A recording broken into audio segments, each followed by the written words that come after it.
오늘은 성탄절과 과부의 헌금이라는 제목으로 하나님의 말씀 전하도록 하겠습니다. 예수님께서 2000년 전 유대 땅 베들레헴에 탄생하신 것을 축하하고 또 기념하는 주일이 오늘입니다.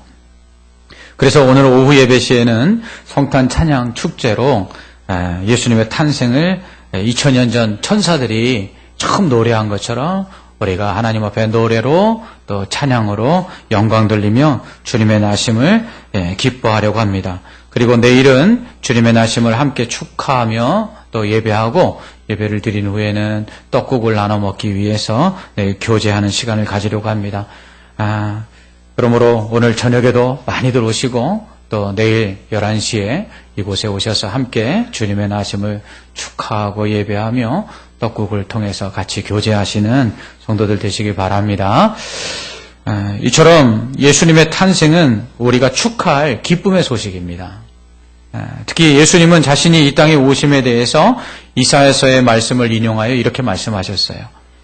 주의 성령이 내게 임하셨으니 이는 가난한 자에게 복음을 전하게 하시려고 내게 기름을 부으시고 나를 보내사 포로된 자에게 자유를, 눈먼 자에게 다시 보게 함을 전파하며 눌린 자를 자유롭게 하고 주의 은혜의 해를 전파하게 하려 하심이라. 아멘.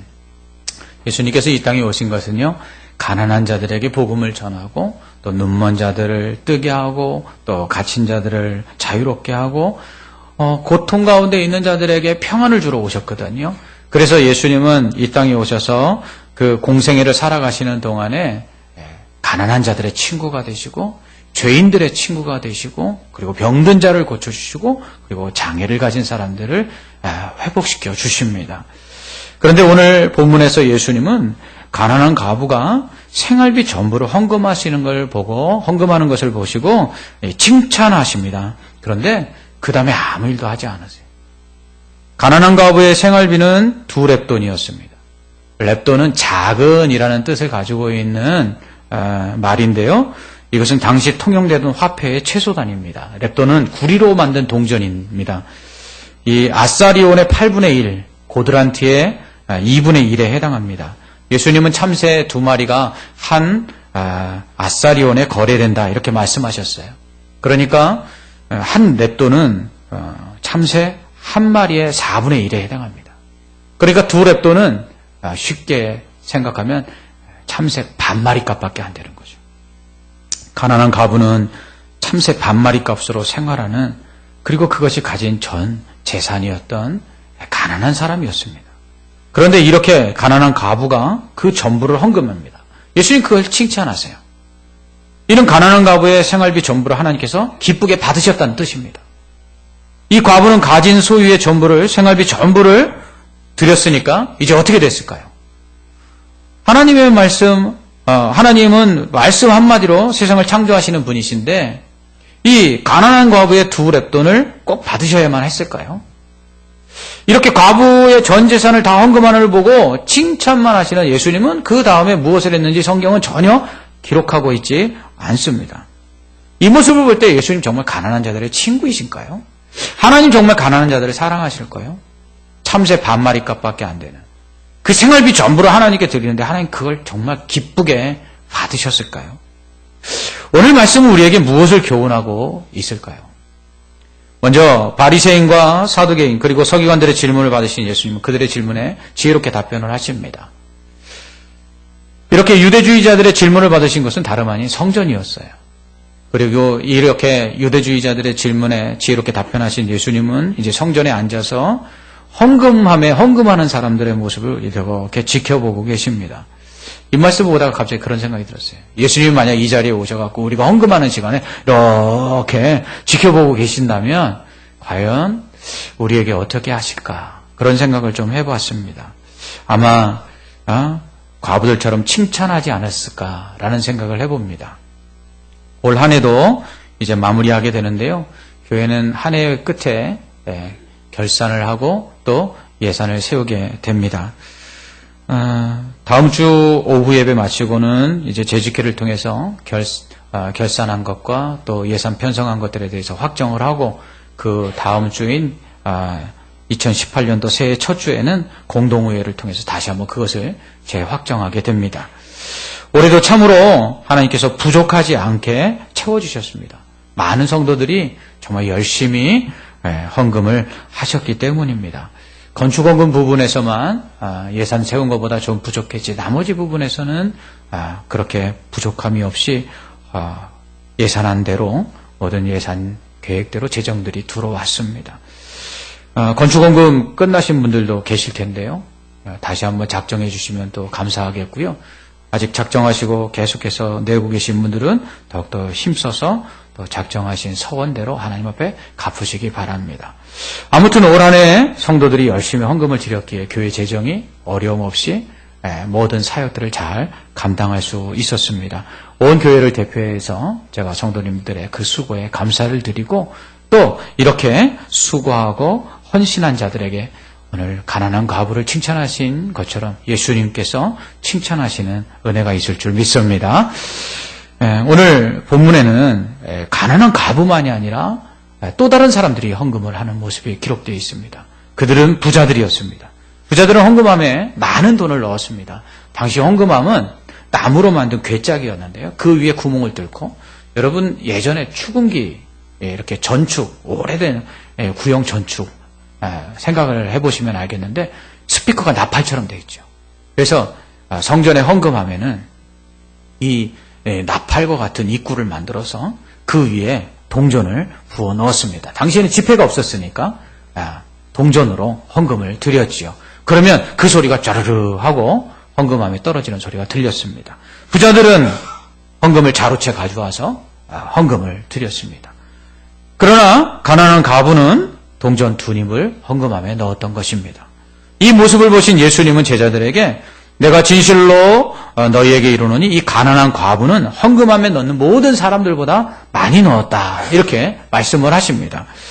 분명 부자들이 더 많이 넣었습니다. 과부가 넣은 것은 2렙돈, 그것밖에 안 되지만, 동전 2닙밖에 안 되지만 부자들은 더 많은 액수의 돈을 넣었습니다. 그럼에도 불구하고 왜 예수님은 과부가 부자들보다 더 많이 넣었다 이렇게 말씀하셨을까요? 예수님은 부자들은 다 그 풍족한 중에 넣었거니와 이 과부는 그 가난한 중에서 자기의 모든 소유, 생활비 전부를 넣었기 때문이다 라고 말씀하십니다. 그렇지요. 과부는 자신의 전 재산을 헌금했던 것입니다. 어떻게 이럴 수 있었을까요? 과부의 삶은 궁핍했습니다. 분명 가난한 과부라고 했으니까 생활비 전부라고 해봐야 2렙돈밖에 안 됐으니까 이 과부는 정말 가난한 과부였습니다. 예수님 그것을 어떻게 하셨을까요? 중심을 보시는 하나님이시기 때문에 그 과부가 가난하다는 것, 그리고 그 과부가 낸 그 2렙돈이 생활비 전부라는 것을 예수님 알고 계셨던 것이죠. 우리가 하나님 앞에 헌금 드릴 때 우리의 형편과 사정 하나님 다 알고 계신다는 것입니다. 그런데 그런 그녀가 어떻게 자신의 모든 소유, 그 생활비 전부를 드릴 수 있었을까요? 생활비라고 한다면 뭐 한 달치 생활비도 있겠지만 뭐 일주일치, 하루치 생활비도 있겠죠. 이 2렙돈이 몇 달치의 이 과부의 생활비였는지는 잘 모르겠습니다. 그러나 중요한 건 아무튼 이 여자가 가진 전 재산은 2렙돈밖에 안 된다는 거죠. 참새 반마리를 살 수 있는 돈이 이 여자의 가진 전 재산이었던 것입니다. 이것은 당시 과부들의 삶이 얼마나 궁핍했는지를 보여주는 것이죠. 초대교회 예루살렘 교회에서 첫 번째로 발생한 문제가 무엇입니까? 구제 문제였어요. 유대 지역에서 태어난 예루살렘에 거주하고 예루살렘 출신이었던 유대파 과부들과 그리고 이 예루살렘 이외의 지역에서 다시금 이스라엘로 돌아온 이 헬라파 과부들, 이들이 날마다 교회에서 구제하는 것을 받았는데요. 그것은 다름 아닌 식사구제였습니다. 그런데 유대파 과부들은 매일매일 하는 이 구제에서 빠지지 않았는데 헬라파 과부들은 구제에서 빠졌어요. 그러니까 이것으로 인해서 불평이 일어났죠. 그래서 이 구제의 문제를 전담하기 위해서 세워진 7명의 사람들이 바로 7 초대교회의 집사들인 것입니다. 이처럼 과부들은 먹고 사는 것이 힘들었어요. 그래서 교회가 날마다 먹을 것을 주어야 할 만큼 과부들의 삶은 궁핍했습니다. 어쩌면 2렙돈을 헌금한 과부는 자신이 마지막으로 먹을 것을 사기 위해서 가지고 있던 전 재산을 하나님께 헌금으로 드렸을 수도 있습니다. 선지자 엘리야 때에 3년 반 동안 비가 내리지 않는 흉년이 들지요. 이때 사르밧에 있는 과부가 자기 아들과 함께 집에 마지막 남은 가루통의 가루와 기름병의 기름을 가지고 떡을 만들어 먹고 죽기 위해서 나뭇가지를 줍는 모습이 기록되어 있습니다. 또한 엘리사 선지자 때는 죽은 선지생도의 아내가 와서 빚으로 인해서 두 아들을 이제 종으로 내주게 되었다라는 이야기를 하게 되죠. 그때 그녀의 집에 가지고 있는 것이라고는 기름병 하나가 전부였습니다. 이처럼 과부들의 삶은 팍팍했습니다. 마지막으로 먹고 죽을 것밖에 없는, 가진 것이라고는 빚밖에 없는 고통스러운 삶이 과부들의 삶이었습니다. 참새 반마리를 살 수 있는 돈이 가진 전 재산의 전부였다라고 할 정도로 삶이 어렵고 힘들었던 것이죠. 그런데 그 재산의 전부인 두 렙돈을 하나님께 드립니다. 어쩌자고 이런 것일까요? 아마 헌금하고 죽자 이런 생각을 하지 않았을까? 사르밧 과부는 먹고 죽자 이랬는데 이 가난한 과부는 드리고 죽자, 그런 것이 아닌가라는 생각을 해봅니다. 이 모습을 보신 예수님은 과부가 모든 사람들보다 많이 드렸다 이렇게 말씀하시죠. 그렇습니다. 전 재산 드렸는데 많이 드린 것이죠. 그렇다면 우리는 여기서 예수님의 헌금 계산법을 알 수 있습니다. 예수님의 헌금 계산법은 액수에 있지 않습니다. 예수님은 결국 자신이 가진 것 중에 얼마를 드렸는지에 대한 그 비율로 헌금의 많고 적음을 계산하십니다. 하나님은 11조를 드리라고 하셨습니다. 액수를 정해놓고 얼마 드려라, 모든 사람에게 똑같이 이야기하지 않고 비율을 정해서 많은 사람은 많이 드리고 적은 사람은 적게 드리라고 형편에 맞게 드리도록 규정하십니다. 그런데 과부는요, 전 재산을 드립니다. 생활비 전부를 드립니다. 그 다음 어떻게 됐을까요? 성경은 그것에 대해서 말씀하지 않습니다. 단지 예수님의 칭찬이 기록되어 있을 뿐이죠. 하지만 우리는 이 시간 과부가 전 재산을 하나님 앞에 헌금한 다음에 어떤 일이 일어났을까 한번 미루어 생각해 보기를 원합니다. 먼저는 사르밧 과부처럼 예수님께서 그녀의 삶에 기적을 베풀어 주셨을 수도 있습니다. 생활비 전부를 드리고 이제 아무것도 남은 것이 없는 그녀에게 예수님은 그 주머니에서 마르지 않는 샘처럼 계속해서 돈이 나오는 기적을 베풀어 주셨을지도 모릅니다. 그 집안에 있는 어느 주머니를 열어봤더니 갑자기 돈자루가 되고 그 돈자루에서 돈을 끊을 때마다 동전이 떨어지지 않는 기적을 베풀어 주셨을 수도 있습니다. 오병이어의 기적을 기억해 보십시오. 물고기 2마리하고 보리떡 5개밖에 없는데 이걸 떼어주기 시작하니까 남자만 5,000명이나 다 먹고 12강줄이나 남지 않습니까? 또한 떡 2마리와 떡 7개와 물고기 2마리로는 4,000명을 다 떼어주고도 그리고 7강줄이가 남게 되지요. 이처럼 예수님은 계속 나오게 하는 기적을 베푸실 수 있는 분입니다. 그러니 이 과부가 헌금을 드렸을 때 그 주머니에서 정말 돈이 마르지 않는 그러한 기적을 베풀어 주셨을 수도 있습니다. 사르밧 과부에게서는 가루통의 가루와 기름병의 기름이 마르지 않게 하시지 않습니까? 또한 그 죽은 선지생도의 그 집에서 기름병 하나밖에 없었는데 온 동네 그릇을 다 빌려와서 기름을 붓기 시작하자 그 그릇에 다 채워질 때까지 기름병의 기름이 떨어지지 않지 않습니까? 이것처럼 생활비 전부를 드린 과부에게 예수님은 이런 기적을 베풀어 주셨을 수도 있습니다. 그런데요, 사실 생각해보면 우리의 매일매일의 삶 속에서 하나님은 이러한 기적을 우리에게 베풀어 주고 계십니다. 사실 우리가 생업에 종사하고 또 직장 생활을 하고 사업을 하고 우리가 수고하여 노력함으로 우리가 버는 것들, 사실 하나님께서 마르지 않는 주머니처럼 우리에게 날마다 채워주시기 때문에 그것들로 공급받는다라는 것을 우리는 깨달아야 될 줄 믿습니다. 하나님께서 주시지 않으면 아무것도 가질 수가 없고요. 하나님께서 취해 가시면 우리가 갖고 싶어도 가질 수가 없죠. 그래서 욥은 그 모든 전 재산을 하루아침에 다 잃어버렸을 때에 주신 이도 여호와시요 취하신 이도 여호와시다 그랬습니다. 하나님께서 우리에게 날마다 사르밧 과부의 가루통의 가루와 기름병의 기름처럼 마르지 않는 은혜를 베풀어 주시는 줄 믿습니다. 그래서 우리가 날마다 살아가는 것이죠. 예수님은 공중에 나는 새와 들에 핀 백합화를 보라. 길쌈 수고하지 아니하여도 먹이고 입히는 것, 그거 하나님이 하시는 것이다. 너희는 공중의 새보다 들에 핀 백합화보다 더 귀하지 않느냐?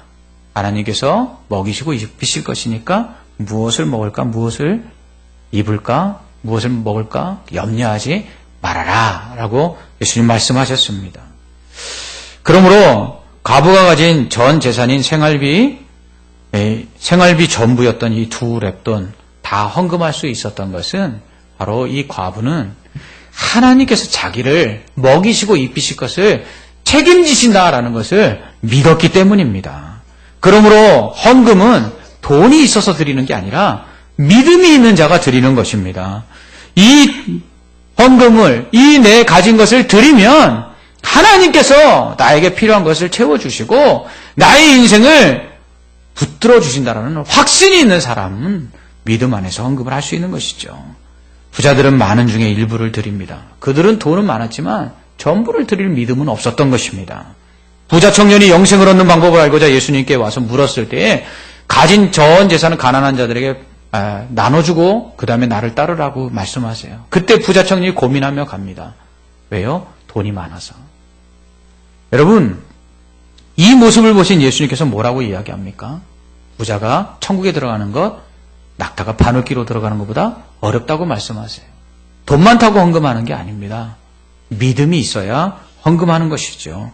사도 바울은 고린도 교회에게 연보를 준비하라고 하면서 마게도냐 교회 이야기를 합니다.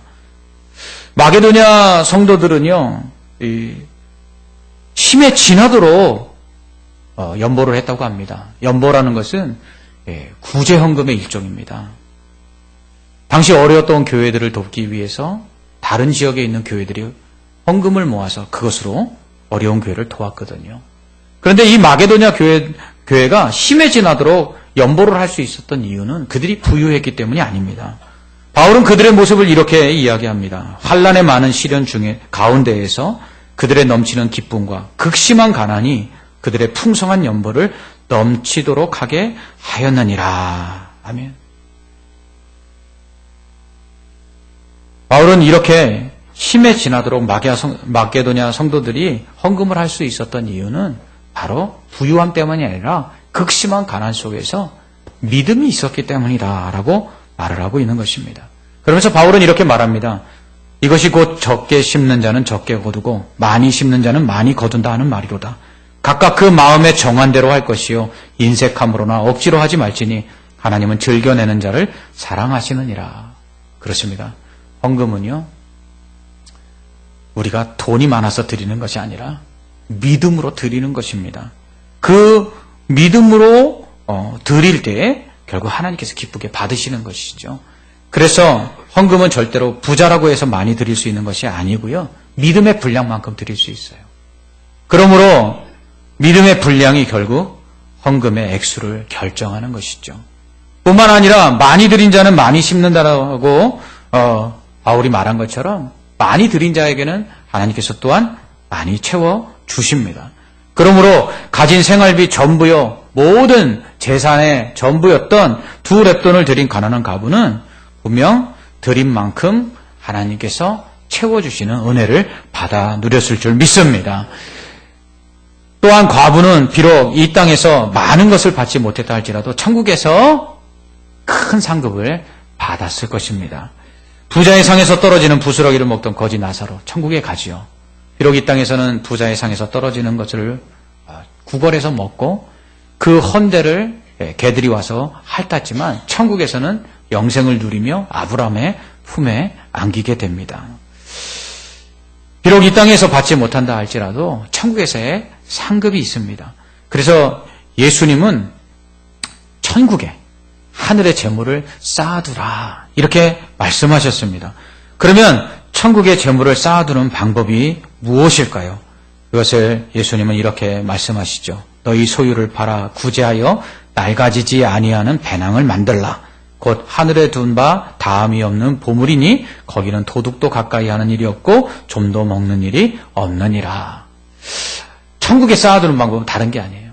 하나님 앞에 드리고 또 가난하고 어려운 자들에게 나누는 것입니다. 이럴 때 우리의 재물이 천국에 쌓이게 되는 것이죠. 그러면 그 천국에 갔을 때 그 쌓아둔 재물들을 우리에게 다시금 하나님께서 돌려주시는 것입니다. 이것이 달란트 비유예요. 우리가 이 땅에서 우리가 수고하여 남긴 것, 그것을 천국에 쌓아두면 천국에서 우리가 수고한 것과 모든 것들을 하나님께서 다 우리에게 돌려주시는 것이죠. 예수님은 이렇게 재물을 천국에 쌓아두는 자들에게 이 땅에서도 또한 많은 것을 받을 것이다 말씀하십니다. 나와 및 복음을 위하여 집이나 형제나 자매나 어미나 아비나 자식이나 전토를 벌인 자는 금세에 있어 집과 형제와 자매와 모친과 자식과 전토를 100배나 받되 핍박을 겸하여 받고 내세의 영생을 받지 못할 자가 없느니라. 아멘.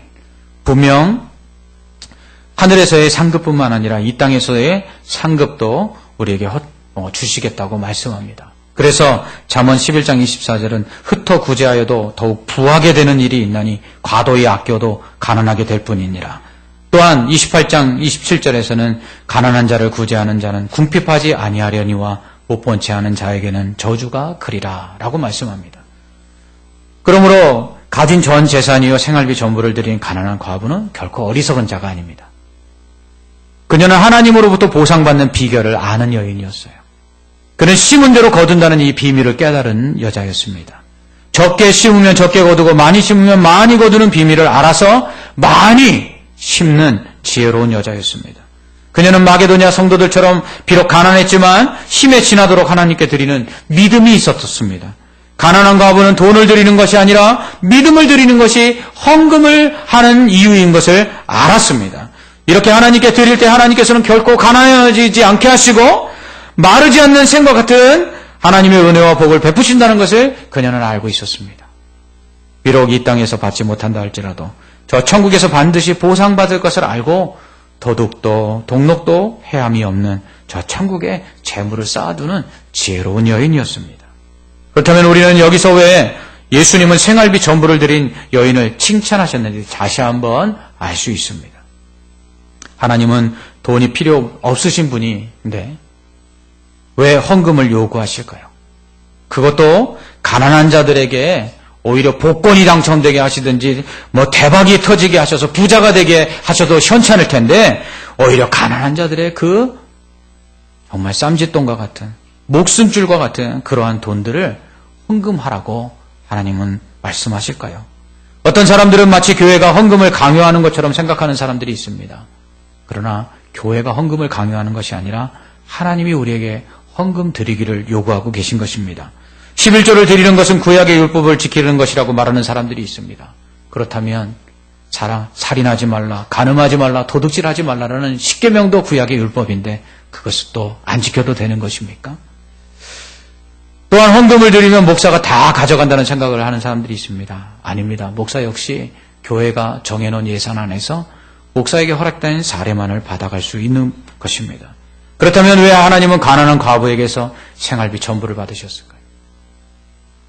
왜 더 주어도 현찬을 그 가난한 과부에게서 그 생활비 전부 전 재산을 하나님은 받으시고 예수님 그것을 칭찬하시며 하나님이 기뻐 받으셨다고 말씀하셨을까요? 헌금은 가난한 자라도 드려야 될 이유가 첫째는 우리의 소유는 하나님의 것이기 때문입니다. 우리가 가진 것은 비록 우리가 수고하고 노력하여 얻은 것이라 할지라도 그것은 하나님이 주신 것이에요. 그러므로 모든 소유권이 하나님께 있습니다. 욥이 주신이도 여호와시요 라고 말한 것이 무엇입니까? 하나님 거라는 거예요. 그래서 취하여 가셔도 자기가 할 말이 없다고 말하는 것이죠. 우리가 헌금을 드리는 것은 우리가 노력하고 얻은 우리의 것을 드리는 것이 아니라 하나님께서 주신 것을 감사하여 하나님께 드리는 것이요. 하나님께서 맡기신 것을 하나님께서 원하시는 것에 쓰시도록 돌려드리는 것입니다.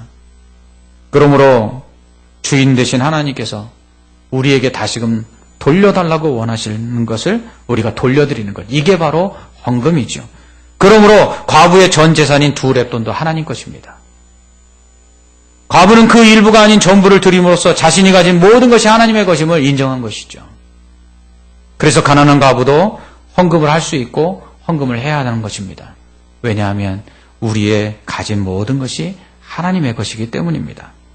두 번째로 우리가 헌금을 해야 되는 이유는 헌금은 우리를 위해서 모든 것을 내어주신 예수님을 본받는 행위이기 때문입니다. 바울은 고린도후서 8장 9절에서 우리 주 예수 그리스도의 은혜를 너희가 알거니와 부요하신 이로써 너희를 위하여 가난하게 되심은 그의 가난함으로 말미암아 너희를 부요하게 하려 하심이다 라고 말합니다. 예수님이 2000년 전에 이 땅에 오신 이유가 무엇입니까? 가난해지려고 오셨어요. 원래 하나님의 아들이신데 그 하나님의 아들됨을 우리에게 주시기 위해서 하나님의 아들됨을 포기하고 이 땅에 오셨어요. 그래서 우리로 하나님의 아들이 되도록 해주셨죠. 하늘의 그 영광을 우리에게 주시기 위해서 하늘의 영광을 버리고 이 땅에 낮고 천한 인간으로 오셨어요. 그래서 예수 그리스도를 믿는 자들에게 하늘의 영광을 취하도록, 그래서 천국에 들어가 왕노릇하도록 우리에게 귀한 권세를 주셨어요. 또한 그 예수님은 영생하시는 하나님이신데 그 자신의 영생하시는 생명을 다 던져버리고 이 땅에 33년밖에 살 수 없는 그 제한된 인간의 삶을 살기 위해서 사람으로 오셔서는 십자가에 죽으시고 길어야 7, 80밖에 살 수 없는 우리들을 영생을 누릴 수 있는 그러한 은혜를 우리에게 허락해 주셨어요. 자신의 가진 것을 다 내어주심으로 우리에게 없는 것들을 갖게 하시고 우리를 부욕해 하셨어요. 바로 이 예수 그리스도의 그 구원의 의미가 이 성탄에 담겨 있는 것입니다. 예수님이 오셔서 산타가 선물 주는 날이 아닙니다. 예수님이 오셔서 트리를 켜놓고 야 이제 한 해가 다 저물어 가는구나, 한 해를 어떻게 마무리할까, 그런 날이 아니라는 거예요. 나를 위해서 전부를 주러 오신 예수님, 그 예수님의 은혜에 기뻐하고 감사하는 그 절기가 바로 성탄이라는 거예요. 그래서 그 예수님을 본받아서 우리도 어떻게 하면 예수님처럼 나누고 베풀고 또한 섬길 수 있을까, 그것을 생각하고 드리며 나누는 절기가 바로 성탄절이라는 거죠. 산타크로스의 원래 기원도 무엇입니까? 부유했던 산타크로스가 자신의 그 가진 재산을 이 연말 추위 속에 벌벌 떨고 있는 가난한 자들에게 선물을 주기 시작하면서 그것이 산타크로스의 기원이 되었습니다. 성탄의 의미는 바로 그것입니다. 우리가 하나님 앞에 헌금을 드리는 것도 이 성탄절의 헌금에 대해서 다시 생각해 보는 것도 바로 그것이에요. 우리는 주님께서 주신 그 값진 은혜와 사랑을 또한 나누고 베풀므로써 예수 그리스도를 본받기 위해서 우리는 하나님 앞에 드리고 헌금을 한다라는 것입니다. 이처럼 예수님의 사랑과 섬김, 희생에 우리가 동참하여 가난한 자들에게 나누고 하나님의 사랑을 베풀기 위해서 우리가 하나님 앞에 헌금을 드리는 것이죠. 그 일에는 가난한 자들이라고 예외일 수 없어요. 가난한 자라고 예수님의 섬김을 본받을 수 없고 희생을 본받을 수 없는 게 아니거든요. 가난한 자도 자신이 가지고 있는 것 가지고 나누고 또 베풀므로써 하나님의 그 아들을 통한 그 희생과 섬김과 나눔을 본받을 수 있다라는 것입니다. 마지막으로 헌금은 하나님을 기쁘시게 하는 것이기 때문에 드리는 것입니다. 믿는 자는 하나님을 기쁘시게 해야 합니다. 히브리서 11장 6절 말씀은 믿음이 없이는 하나님을 기쁘시게 못한다 그랬어요. 믿는 것은 하나님을 기쁘시게 하기 위함이에요. 웨스트민스터 소요리 문답 제1문은 사람의 제일 된 목적이 무엇인가를 묻습니다. 그 답은 하나님을 영화롭게 하는 거예요. 우리에게 주신 모든 것이 하나님의 은혜인 줄 알고 감사하는 마음으로 헌금을 드리며 주님의 희생과 섬김과 사랑을 본받아 나누기 위해 헌금을 드리는 일은 하나님을 기쁘시게 하는 것입니다. 이 일은 가난한 자라고 예외일 수 없어요. 가난한 자는 하나님을 기쁘시게 하지 않아도 되는 것이 아니지 않습니까? 그러므로 가난한 자는 자신이 가지고 있는 것들을 가지고 또 하나님께 드리고 또 나눔으로써 얼마든지 하나님을 기쁘시게 할 수 있죠. 그럴 때 하나님은 어떻게 하십니까?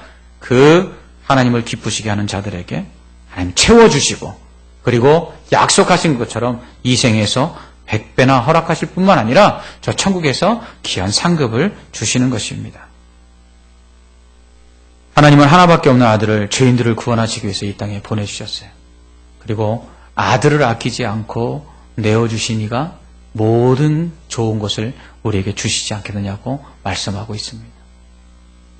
아들을 주심에 대하여 감사하고 그 아들이 우리를 위해서 보여주신 그 삶처럼 나누고 베풀며 희생하는 삶을 살기 위해서 이처럼 가난한 과부지만 자신의 전 재산을 드리며 그것으로 하나님을 기쁘시게 한 자들에게 하나님께서 가난 속에 굶주리게 하시겠습니까? 하나님께서 비참한 삶 가운데 그냥 내버려 두시겠습니까? 그렇지 않다라는 것이죠. 그러나 우리는 여기서 부자와 과부 중 누가 더 많이 드렸느냐? 라는 이 부분에만 관심을 가져서는 안 됩니다. 우리는 가진 전 재산 모두를 하나님께 드린 가난한 과부의 마음이 어땠을까를 이 시간 더욱더 집중해서 생각해 봐야 합니다. 가진 전 재산을 하나님께 드린 과부, 불행했을까요? 이거 이제 드리고 나면 난 죽는 거야 하면서 정말 자신의 삶을 비관하며 마지막으로 될 대로 되라 하는 마음으로 하나님 앞에 헌금을 드렸을까요? 아닐 것입니다. 이 과부는요, 참새 반마리 값밖에 되지 않는 두 랩돈을 가지고는 이 세상에서 결코 살 수도 없고 결코 누릴 수도 없는 천국의 기쁨을 맛보았을 것입니다. 우리가 드리는 헌금을 가지고 여러분, 만약 우리가 삶 속에서 우리가 원하는 것들을 갖고 우리가 원하는 일들을 위해서 그 일들을 사용한들 우리가 하나님께 드렸을 때에 우리에게 주시는 하나님의 은혜와 그 천국에서의 그 기쁨을 절대로 맛볼 수 없을 것입니다. 어떤 사람은 종종 이렇게 이야기합니다. 내가 드린 헌금 가지고 내가 그거 모았으면 집 샀을 텐데, 내가 드린 그 헌금 가지고 내가 차를 샀을 텐데, 내가 드린 헌금 가지고 내가 원하는 것을 할 수 있었을 텐데 라고 말하는 사람들이 있습니다.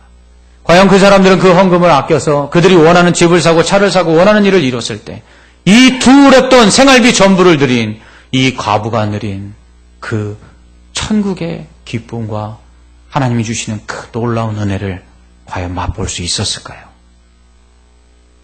기도하겠습니다.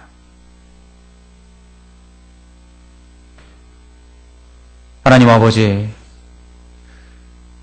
이 성탄의 주일에 우리를 위하여 생명을 주시고 우리를 위하여 하늘의 보좌를 내어주시고 우리를 위하여 하늘의 영광을 다 버리고 우리를 위하여 하나님 되심을 포기하사 낮고 천한 자신이 만든 인간의 모습으로 이 땅에 오셔서 우리를 구원하기 위해서 십자가에 달려 고난당하시고 죽으신 예수 그리스도, 그 주님의 탄생을 다시 한번 생각해보는 이날에 오늘 우리를 위하여 주신 그 주님께 우리도 우리에게 허락하신 것들 감사하는 마음으로 다시 돌려드리며 또한 하나님 앞에 헌신하는 그 헌신이 어떤 의미인가 다시 한번 되새겨봅니다. 하나님, 인색함으로 또 억지로 하나님 우리의 것을 하나님께 드리는 것처럼 생각하지 말게 하여 주옵시고 하나님이 다 주신 것 하나님의 은혜에 감사하여 하나님께 돌려드림을 날마다 기쁘게 여기게 하실 뿐만 아니라 오늘 과부와 같이 자신의 전 재산을 하나님 앞에 드릴 때에 그 두 랩돈을 가지고는 이 세상에서 경험할 수 없었던 천국의 은혜와 놀라운 기쁨들 오늘도 주님 앞에 귀한 예물을 드리며 참으로 헌신하는 모든 성도들에게 임하게 하여 주시옵소서. 하나님께서 궁핍하지 않게 하시고 또 줄이지 않게 하시며 날마다 더 풍성한 은혜를 주셔서 마음껏 주의 일을 위하여 드리고 가난하고 연약한 자들에게 하나님의 사랑을 증거할 수 있도록 나누는 축복의 통로들이 되게 하여 주시옵소서.